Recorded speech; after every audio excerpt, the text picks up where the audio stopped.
Lisa Martinez stood barely 5 feet tall in her engineering boots, but she carried herself like someone twice her size. At 28, she was the youngest person ever accepted into the Terran Colonial Engineering Corps, and she felt the weight of that achievement every single day. The other engineers treated her like a little sister who had wandered into the wrong room. The alien scientists barely acknowledged she existed at all. The meeting room aboard the space station orbiting Earth buzzed with nervous energy. Representatives from across the galaxy had gathered for the most important discovery in decades. Lisa sat in the back corner, taking notes on her tablet while the important people talked. She had learned long ago that being small and quiet meant people forgot she was listening. Commander Jake Morrison stood at the front of the room, his weathered face serious as he addressed the mixed crowd of humans and aliens. Behind him, a massive screen showed images of something that shouldn't exist. The Genesis Gate hung in space like a giant metal ring, so large that entire cities could fit through its center. Ancient symbols covered its surface, and strange lights flickered deep within its structure. The gate was discovered 3 weeks ago in the Kepler system, Morrison explained. Our initial scans suggest it's been dormant for at least 10,000 years, possibly much longer. We believe it's some kind of portal, but we don't know where it leads or who built it. Lisa leaned forward in her chair. She had studied every image and data file about the gate since its discovery. While everyone else focused on its size and age, she noticed smaller details. The way the metal panels fit together wasn't perfect. Some sections looked newer than others. It reminded her of an old car that had been repaired many times with whatever parts were available. Krixtal, the Zephyrian science commander, spoke next. His crystalline body sparkled as he moved, and his voice sounded like wind chimes in a gentle breeze. The Zephyrian Collective has examined the data thoroughly. The technology is beyond anything in our databases. We estimate the builders possessed quantum manipulation abilities far exceeding our current understanding. Grovesinger Yulan rustled her leaves in agreement. The Verdani looked like a walking tree, but Lisa knew she was one of the smartest biotechnicians in the galaxy. My analysis confirms Commander Krixtal's assessment. The organic components within the structure suggest a biotechnological fusion we have never encountered. This is clearly the work of a civilization that surpassed even the ancient builders. Lisa wanted to raise her hand and ask a question, but she knew better. When she had tried to speak up in meetings before, the aliens would listen politely and then continue as if she hadn't said anything. The other humans were kind, but didn't take her seriously either. Ryan Blake, the chief engineer, had once patted her on the head and told her to keep studying hard. Amy Collins, the security officer, was friendly but always seemed surprised when Lisa knew technical details. Morrison continued the briefing. The Galactic Cooperative has approved a joint expedition to study the gate. We'll be taking the Explorer's Dawn, along with Zephyrian and Verdani research vessels. Our mission is to determine if the gate can be activated safely and what lies beyond it. Lisa's heart jumped.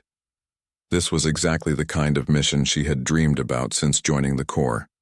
She had spent years studying alien technology and human engineering, looking for ways to combine the best of both approaches. The Genesis Gate represented the ultimate challenge. "Sir," she said, standing up before she could lose her nerve, "I'd like to volunteer for the expedition." The room fell silent. Lisa felt her cheeks burn as everyone turned to look at her. Morrison's expression was kind but doubtful.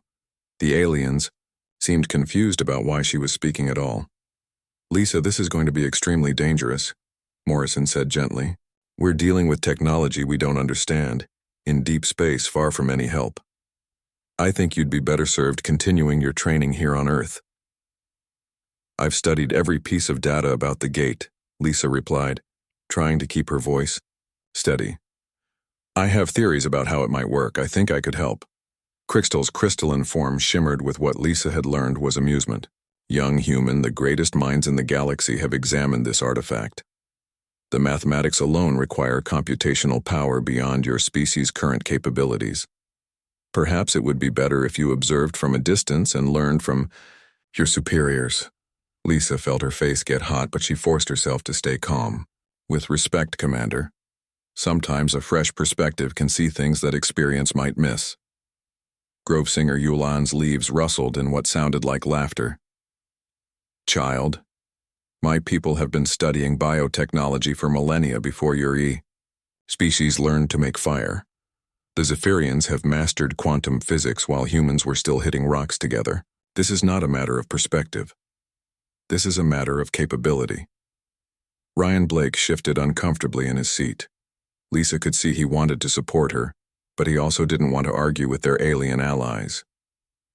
Amy Collins looked sympathetic, but said nothing. Morrison studied Lisa for a long moment. She could see him weighing his options. Finally, he nodded slowly. The expedition could use an extra engineer, but Lisa, you'll be there to observe and learn, not to lead any research efforts.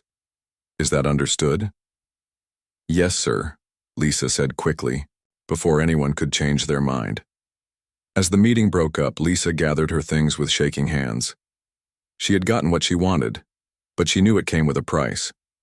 The aliens clearly saw her as a liability, and even her human colleagues had doubts. She would have to prove herself every step of the way. Ryan Blake approached her as she headed for the door. Lisa, are you sure about this? The deep space missions are tough, and this one is going to be especially challenging.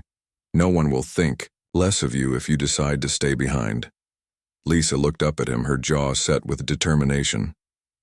Ryan, I didn't join the Corps to play it safe. I joined because I believe humans have something unique to offer the galaxy. Maybe I'm wrong, but I won't know unless I try. Amy Collins joined them, her expression concerned. Just promise me you'll be careful out there. Don't try to be a hero, okay? There's nothing wrong with learning from the experts. Lisa nodded, but inside she was thinking about everything she had observed in the meeting. The aliens were brilliant, no doubt about it. Their technology was incredible and their knowledge was vast, but they all thought the same way. They looked at problems and saw complexity that required complex solutions. Lisa had always been different. When her professors in engineering school presented impossible problems, she looked for simple answers. When her classmates got lost in complicated theories, she focused on basic principles. It had made her an outsider, but it had also made her successful in ways that surprised everyone. As she walked back to her quarters to pack for the mission, Lisa thought about the Genesis Gate.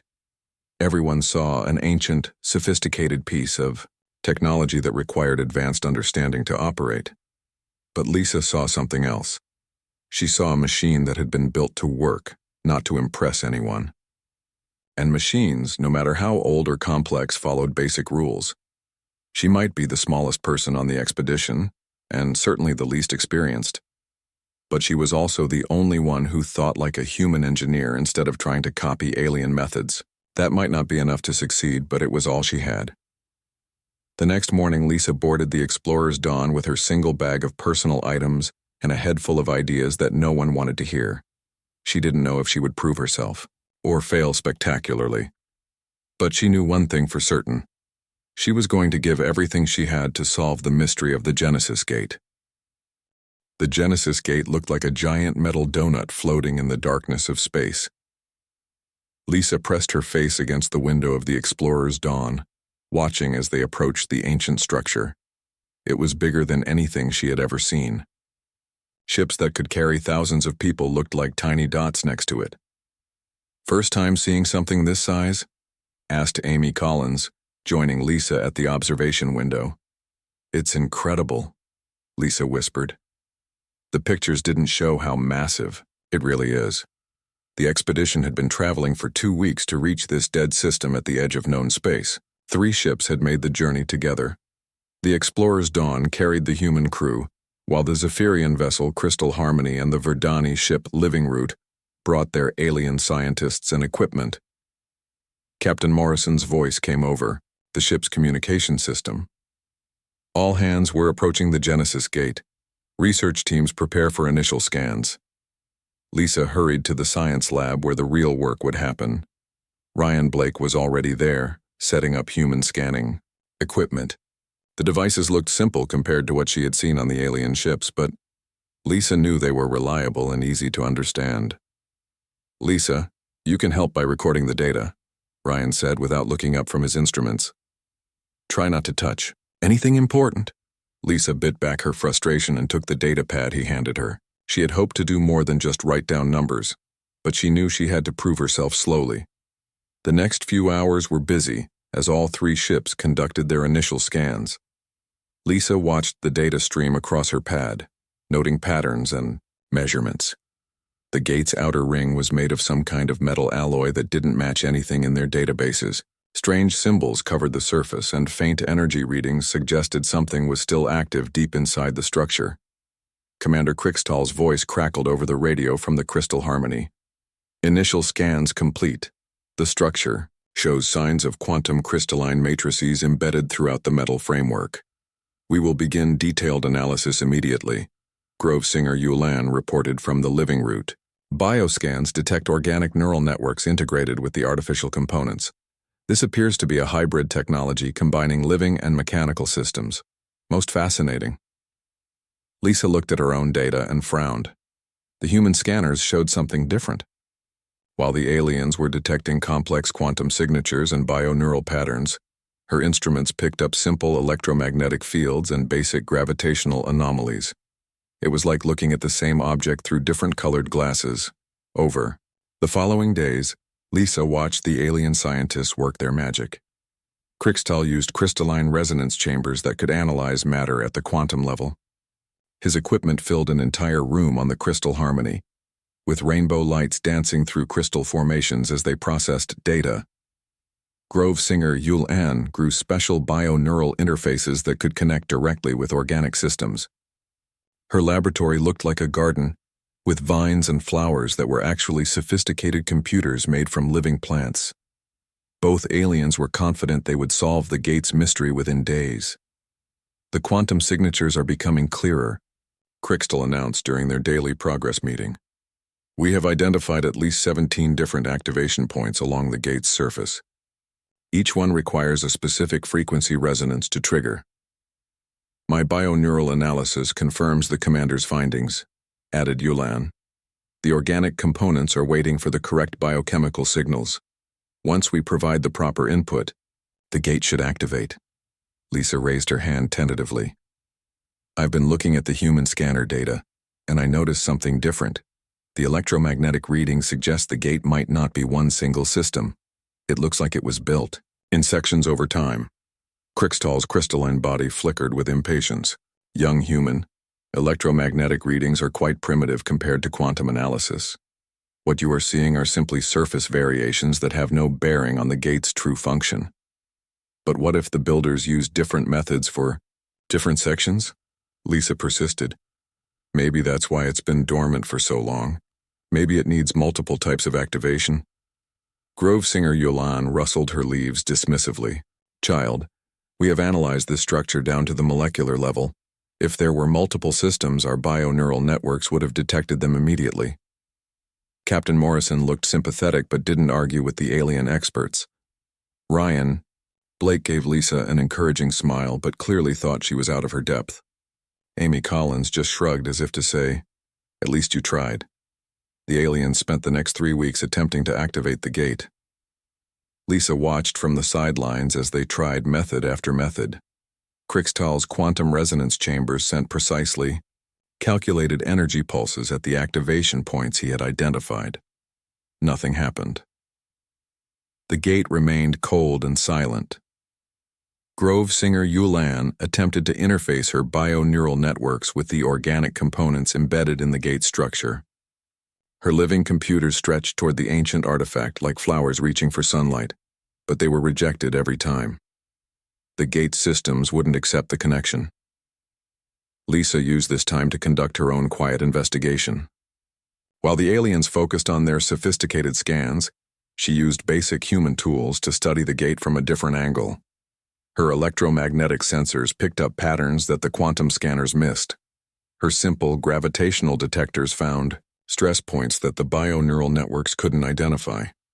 The more she studied the data, the more convinced she became that the gate was not one unified system. It looked like something that had been built by multiple builders over many years. Some sections were older than others. Some parts used different technologies. It was like a house that had been added onto many times by different owners. "Ryan," she said one evening as they reviewed the day's failed activation attempts. "What if we're thinking about this wrong? What if the gate isn't supposed to be activated by one perfect signal, but by many small signals working together?" Ryan looked tired. The constant failures were wearing on everyone. "Lisa, I appreciate your enthusiasm, but Krixtal and Yulan have tried every combination they can think of. If their advanced technology can't figure it out, I don't think our simple scanners are going to find the answer." Lisa felt her frustration growing. She could see the solution so clearly, but no one would listen to her. The aliens were looking for one complex key to unlock the gate, but she was seeing dozens of simple locks that needed to be opened at the same time. The breaking point came during the 4th week. Krixtal decided to try a more powerful quantum pulse, hoping to force the gate's systems to respond. Lisa watched in horror as the energy levels spiked far beyond safe parameters. "Commander, those readings are too high," she called out, but no one was listening to her. The quantum pulse hit the gate with tremendous force. For a moment, nothing happened. Then warning alarms began sounding on all 3 ships. "Energy cascade detected," reported the Explorer's Dawn's computer. "Massive power surge building within the gate structure." The Genesis gate suddenly came alive with angry red light. Energy discharges lanced out from its surface, striking the crystal harmony and damaging its outer hull. The Living Roots biosystems screamed as radiation washed over them, forcing Grovesinger Yulan to retreat her neural interfaces before they were burned away. "All ships emergency withdrawal," Captain Morrison ordered. "Move to safe distance immediately." The 3 vessels pulled back as the gate continued to rage with unstable energy. Lisa watched through the window as their opportunity slipped away. The gate's defensive systems had been triggered, and now it was too dangerous to approach. The next day, the expedition commanders held an emergency meeting. Commander Krixtal's crystalline form was dim with exhaustion. Grovesinger Yulan's leaves were wilted from radiation exposure. "The gate is too dangerous to continue studying," Krixtal announced. "Our attempt to activate it has triggered some kind of defensive response. We must abandon this mission before we lose ships and lives." Lisa felt her heart sink. They had come so far, learned so much, and now they were going to give up. She thought about all the data she had collected, all the patterns she had seen that no one else would consider. "Wait," she said, standing up before she could lose her courage. "Give me one chance to try my approach." The room fell silent. Captain Morrison looked at her with concern and frustration. "Lisa, you saw what happened when the experts tried. This isn't a training exercise." "That's exactly my point," Lisa replied, her voice growing stronger. "They tried expert solutions on something that might not need expert solutions. Let me try the simple approach." Krixtal's form flickered with what might have been anger. "Absolutely not. You would only make the situation worse." But Captain Morrison was studying Lisa's face, seeing something there that reminded him of every human who had ever refused to accept defeat. After a long moment, he made a decision that would change everything. "Against my better judgment, and against direct orders from our alien allies, I'm going to let you try. But Lisa, if this goes wrong, it's on both of us." Lisa sat in the pilot seat of the small shuttlecraft, her hands shaking as she checked the controls one more time. The Genesis gate filled the entire front window, its massive ring structure still glowing with angry red energy from the failed activation attempt.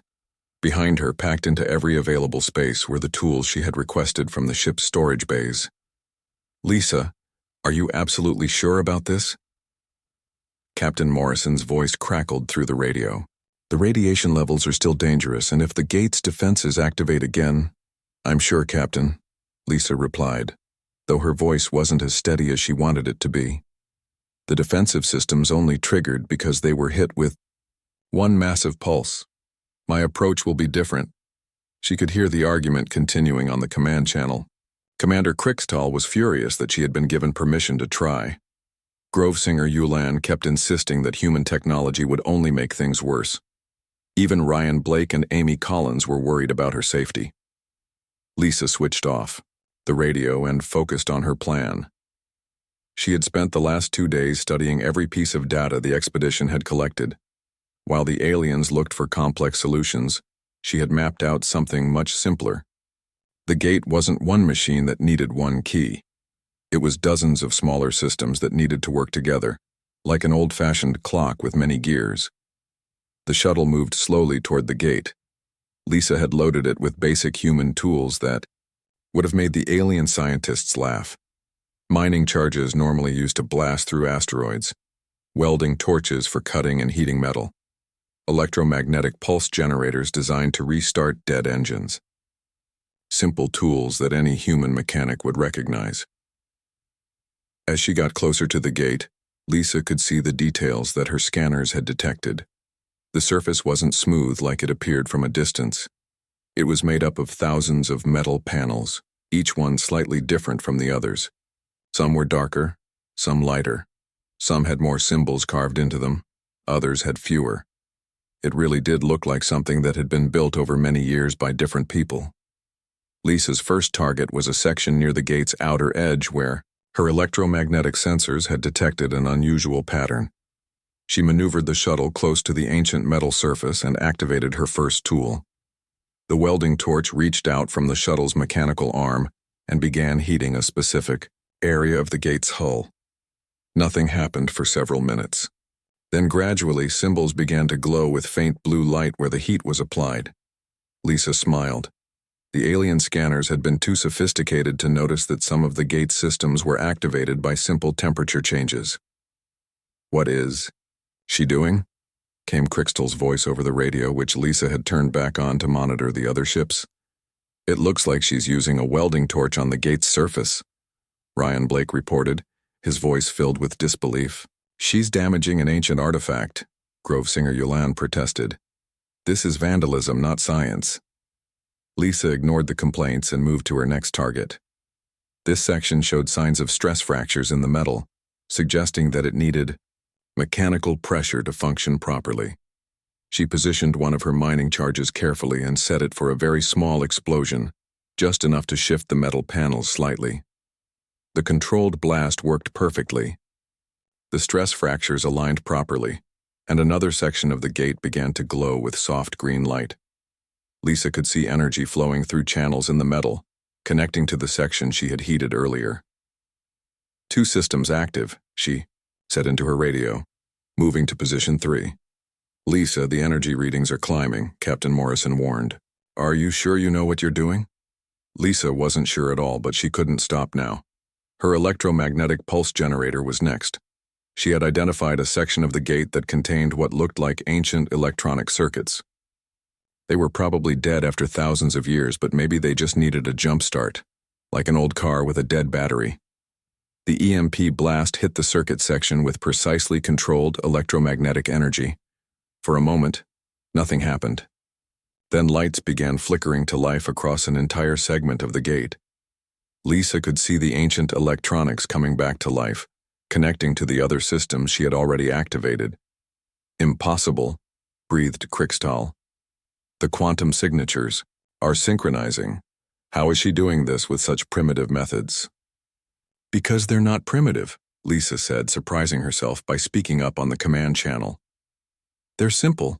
The gate was built by beings who valued function over complexity. They wanted it to work, not to impress anyone," Lisa continued, working her way around the gate's massive circumference. Each section required a different approach, but all of them were based on basic principles: heat, pressure, electromagnetic energy, gravitational shifts created by moving her shuttle in specific patterns, things that any engineer could understand, but that advanced alien technology had overlooked. Some sections needed to be cooled instead of heated. Lisa used her shuttle's heat exchangers to freeze parts of the gate's surface until they contracted and clicked into new positions. Other sections required precise vibrations, which she created by using her thruster engines in short controlled bursts. The most challenging section contained what appeared to be a massive crystalline structure embedded in the metal. Lisa remembered Crystal's failed attempts to communicate with similar crystals using complex quantum resonance. Instead, she tried something much simpler: She used her shuttle's communication array to send basic radio signals at the crystal, cycling through different frequencies until she found one that made it respond. The crystal began to pulse with warm yellow light, and suddenly the gate's harmonic frequency changed. The low humming that had been building as each system came online shifted to a deeper, more powerful tone that Lisa could feel in her bones. "The resonance cascade is beginning," reported the Explorer's Dawn's computer. Multiple systems achieving synchronization. Lisa looked at her scanner readings and felt a thrill of excitement. She had activated nearly 40 different systems around the gate's circumference, and they were all beginning to work together. Energy flowed from section to section, building and amplifying as it traveled through the ancient circuits. But something was wrong. The energy levels were climbing too fast. Lisa's instruments showed power readings that were moving into dangerous territory. The gate wasn't just coming online, it was building towards something much bigger. "Lisa, get out of there," Captain Morrison ordered. "The energy buildup is becoming unstable." Lisa looked at her readings again. He was right. The power levels were spiking beyond anything they had seen before, even during Krikstal's failed activation attempt. But she was so close. She could see the pattern now, could understand what the gate was trying to do. It needed just a few more systems to come online before it could stabilize. "I need 2 more minutes," she called back. "I can finish this." "Negative. Return to the ship immediately." "That's a direct order." Lisa stared at the final section she needed to activate. It was different from all the others, covered in symbols that seemed to shift and change as she looked at them. Her instruments showed it was some kind of control system, probably designed to regulate the gate's power output and prevent exactly the kind of dangerous buildup that was happening now. Her shuttle's systems were already showing signs of strain, from the radiation and energy fields surrounding the gate. Warning lights flashed on her control panel, and the air filtration system was working overtime to keep the atmosphere breathable. If she stayed much longer, she might not be able to get back to the Explorer's Dawn at all. But if she left now, the gate would overload and possibly explode, destroying not just itself, but potentially damaging or destroying all 3 ships in the expedition. She was the only one who understood how to complete the activation sequence safely. Lisa made her choice. She ignored Captain Morrison's orders and maneuvered her shuttle toward the final control section. This one was more complex than the others, requiring a combination of approaches. She used her welding torch to heat specific symbols while simultaneously applying electromagnetic pulses to others. The shuttle shook as energy discharges flickered around it, but Lisa held her position and continued working. The control system finally responded, and Lisa felt the gate's entire structure shift around her. The dangerous energy buildup began to stabilize as the ancient control circuits took over. The chaotic power surges smoothed out into steady, controlled flows. The harmonic frequency deepened and strengthened, but it was no longer threatening to tear the gate apart. "It's working," Lisa whispered, hardly believing it herself. But her moment of triumph was short-lived. Her shuttle's engines chose that moment to fail completely, overloaded by the energy field she had been flying through. Her life support systems flickered and died. She was trapped in a dead ship, surrounded by more energy than any human technology was designed to handle, with no way to call for help because her radio had also failed. Lisa looked out at the Genesis gate, now blazing with beautiful, stable light, as its systems worked in perfect harmony. She had done it. She had solved the puzzle that had stumped the greatest minds in the galaxy. But it looked like she wasn't going to live to see what lay beyond the portal she had opened. Lisa watched the Genesis gate come to life around her, its ancient systems blazing with light that painted the inside of her dead shuttle in brilliant colors. The portal's center shimmered like water, showing glimpses of distant stars and unknown galaxies beyond. She had done the impossible, but now she was going to die alone in the darkness of space. Her shuttle drifted helplessly, all power gone. The life support systems had failed minutes ago, and she could already feel the air getting thin. Her radio was dead, so she couldn't even tell the others what she had learned about the gate's activation sequence. The energy fields around the active portal were so intense that no other ship could come close enough to rescue her. Through her small window, Lisa could see the 3 expedition ships maintaining their safe distance. They probably thought she had been killed when the gate activated. She couldn't blame them. The energy discharges around the portal looked deadly from the outside. Then something changed on her scanner. The device was running on emergency battery power and showed a single ship moving away from the others. Lisa squinted through the swirling energy fields and felt her heart jump. It was the Explorer's Dawn, Captain Morrison's ship, flying straight toward the gate despite the obvious danger. "What is he doing?" Lisa whispered to herself. "He's going to get himself killed." The Explorer's Dawn pushed through the energy barrier, surrounding the gate, its hull glowing red from the radiation. Lisa could see sparks flying from the ship's outer systems as they overloaded, but Morrison kept flying toward her position. It was exactly the kind of crazy, determined thing that only a human would try. Morrison's voice suddenly crackled through her emergency radio, the signal weak but clear. "Lisa, can you hear me? We're coming to get you." "Captain, turn back," Lisa called into her radio, hoping it was transmitting even though she couldn't tell. "The energy fields will destroy your ship." "Not if we're fast enough," Morrison replied. "Ryan has the transport beam ready. We just need to get close enough to lock onto your shuttle." Lisa looked at her readings. The Explorer's Dawn was taking massive damage with every second it stayed in the energy field. She could see pieces of the ship's outer hull breaking away, and its engines were leaving trails of sparks and coolant. But Morrison kept flying toward her, guided by nothing but courage and the determination to save his crew member. The transport beam locked onto Lisa's shuttle just as her oxygen ran out. She felt the familiar tingling sensation of molecular transportation, and suddenly she was lying on the floor of the Explorer's Dawn's transport room, gasping for air. Ryan Blake and Amy Collins rushed to help her up, their faces filled with relief and amazement. "Are you crazy?" Amy asked, helping Lisa to her feet. "You could have been killed out there." "But I wasn't," Lisa said, still breathing hard. "And look what we accomplished." Captain Morrison stumbled into the transport room, his uniform singed from electrical fires on the bridge. "Status report, Lisa. What exactly did you do to that thing?" Lisa looked out through the transport room's window at the Genesis gate. It was no longer the dormant ring they had discovered weeks ago. Now it pulsed with steady, powerful energy, and its center showed a clear view of what lay beyond. 3 different galaxy clusters were visible through the portal, each one containing billions of stars and countless worlds. "I activated it the way it was meant to be activated," Lisa explained. "Not with one complex signal, but with dozens of simple ones. The builders designed it to be maintained and operated by different species over thousands of years. Each section responds to basic physics principles that any intelligent species would understand." Over the next few hours, reports flooded in from across the galaxy.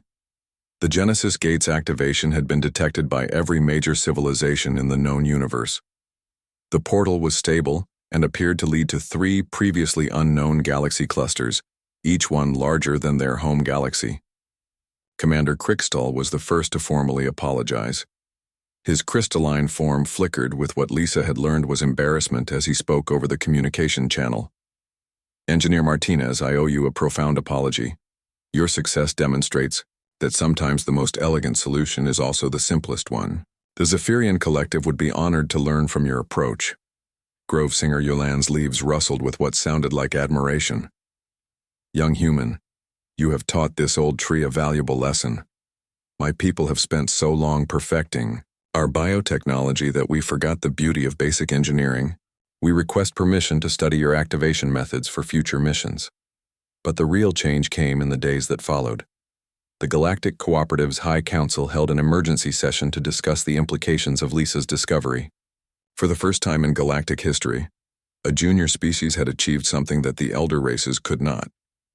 Lisa found herself testifying before the council, explaining her methods to representatives from dozens of alien civilizations. Some of them had been building starships when humans were still learning to make stone tools, but they listened to her with respect and genuine interest. The key was recognizing that the gate wasn't built by one species, Lisa explained to the assembled aliens. It was a collaborative project, probably built over thousands of years by many different civilizations. Each section used technology, That was familiar to its builders, but the overall design required all the sections to work together. The Council's response was unanimous. Humanity was officially recognized as a full partner in the Galactic Cooperative, not as a junior member, but as an equal contributor. The official declaration stated that humans brought unique problem-solving, capabilities, and innovative thinking that complemented the established knowledge of the elder races. Lisa was promoted to Chief of Interspecies Engineering and put in charge of the first expeditions through the Genesis Gate. Her team included both human engineers and alien scientists, working together to explore the new galaxies that her discovery had opened. But perhaps the most satisfying moment came when she received a message from Earth. The Terran Colonial Engineering Corps wanted to establish a new training program based on her methods. They called it Adaptive Engineering and planned to teach young engineers to look for simple solutions to complex problems. Ryan Blake, who had become one of her strongest supporters, summarized it best during their first mission briefing for the Gate expeditions. Lisa proved that being human doesn't mean we're behind the aliens in technology. It means we think differently, and that difference is exactly what the galaxy needs. Standing before the active Genesis Gate months later, Lisa watched as the first joint expedition prepared to launch through the portal. Human ships flew alongside Zephyrian vessels and Verdani bioships, heading toward galaxies that might never have been reached without one small human engineer who refused to believe that impossible was a permanent condition. The exploration teams carried with them a new philosophy that Lisa had helped establish. Instead of relying solely on the most advanced technology available, they brought a mixture of sophisticated alien science and simple human engineering. Complex quantum computers worked alongside basic electromagnetic sensors. Bio-neural networks cooperated with mechanical tools that any engineer could understand and repair. Lisa's success had proven something important to the entire galaxy.